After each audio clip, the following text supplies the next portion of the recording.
Hello everyone. Today I'll be showing you guys how to make creme brulee. It's actually one of my favorite desserts, so I'm happy to show you this easy recipe. So what you'll be needing first is 4 cups of heavy whipping cream. The next ingredient you'll be needing is half a cup of sugar.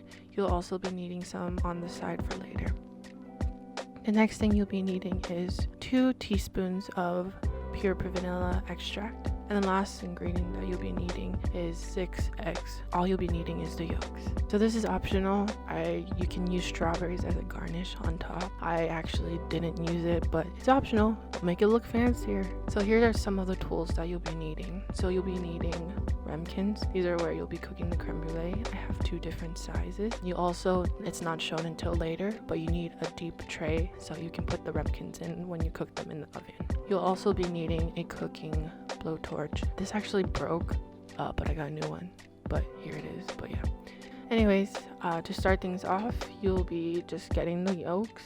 I did the bottle method. You can do the egg to egg method where the egg white just slowly leaves. So when you get your yolks, you'll be mixing that with sugar until it's fully combined. Once you do that, you put that in the side for now, because you'll be doing the next step, which is you need a pot and you'll be putting the 4 cups of heavy whipping cream. You'll also be adding the 2 teaspoons of vanilla extract. You're going to put that on top of the stove top for 15 minutes on low medium heat. You want to make sure you're watching it because it will overflow. You don't want that always happens to me because I am not always paying attention. But once the 15 minutes is over, you can let it cool off a little bit, and then you're going to be combining the little heavy whipping cream mixture to the egg and sugar mixture. So what I do first is you slowly put small amounts until everything is fully combined. And so once that is done, you can finally put them in the ramekins. So with the ramekins, I had 2 different sizes. So the round circular one, I would put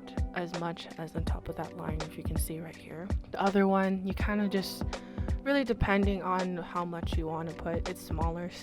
So once you do that, you're going to put it in. So first though, you're going to use that deep tray that I mentioned earlier, and you're going to add a little water. Usually if I'm not using the smaller ones, I put the amount of water halfway, but because I'm using the small ones as well, I put just a little bit. It still works out fine. So when you put it in the oven, I leave it in there at 350 degrees, and I leave that for like 45 minutes. So once the 45 minutes is over, you should let it cool down on the side because it's going to be hot. You also don't want to be like me, impatient, because this is what happens. Yeah, I dropped it because it was really hot. Anyways, besides the boo-boo, here's just some shots of strawberries that you could have used or not on your creme brulee. Look at that. Anyways, so when they fully cool, that's when you put it in the refrigerator. So what you can do is, usually I leave them a day in. It's fine after 4 hours, honestly, but I like to age them a little bit, just to have, I don't know, I really don't know the logic to it really, but I just know it tastes better after you age it like a day or so. But you honestly can just wait either 4 hours or overnight. You don't have to wait a couple days like I usually do. But yeah, you put it in the fridge for a little bit, and that's when it's ready. It's time. Once that is over, it's time to use the blowtorch. If you want to make sure to be careful when it comes to this.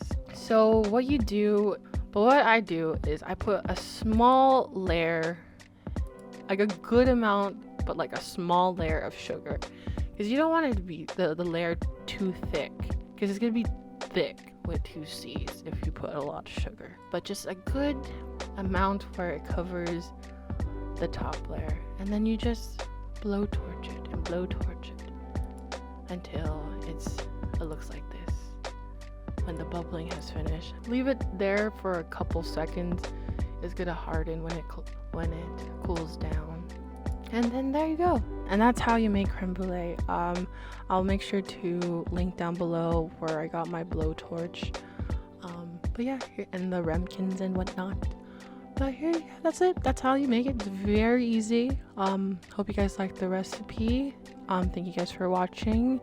Make sure to subscribe and like this video for more content and whatnot. Okay, bye guys. Thank you for watching.